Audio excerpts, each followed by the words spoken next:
आवत ये बाबू। अरे भोजपुरी के जवन चॉकलेटी स्टार बाटे जेकर नाम है अरविंद अकेला कल्लू जी, रउआ लोगन के खातिर फिर से भोजपुरी इंडस्ट्री में एगो और बहुत ही प्यारा सॉन्ग लेके आ रहल बाटे। तो वही गानवा के जानकारी आपके है गरीब छोट भाई देवे के खातिर आ गइल बा। त रउआ लोगन तैयार बानी कि नाही?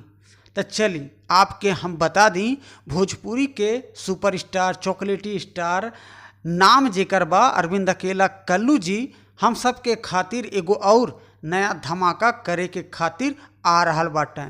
तो कुछ घंटे पहले ए बाबू आई गानवा के पोस्टरवा भइल है शेयर हो, त रउआ लोगन हमरे स्क्रीन पर तनी देख ली जा। आ जौने गानवा के टाइटल बा बाबू लव यू फलानी। हाँ बाबू, यह गानवा के टाइटल हो।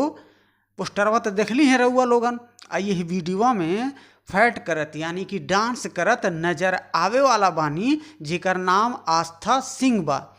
तो रउआ लोगन के बता दी, जितना भी इन दिन गाना आवता कल्लू जी के साथ अक्सर वीडियो में नजर आ रहा बाटिन आस्था सिंह, यानी कि अब आस्था सिंह के जोड़ी कल्लू जी के साथे बन रहा बा धीरे धीरे गाना में। तो रउआ लोगन हो जाई तैयार। तो सबसे पहले हम आपके बता दी, ई गानवा के लिखले बाटे आशुतोष तिवारी जी और म्यूजिक देले बाटे अपन भाई प्रियांशु सिंह।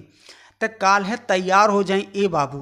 काल है 23 मई है 6:15 पे ई गानवा के HR म्यूजिक यूट्यूब चैनल बा, वही चैनलवा पे कल है भोरे भोरे लॉन्च कैल जाई जेकर गानवा के टाइटल बा लव यू फलानी।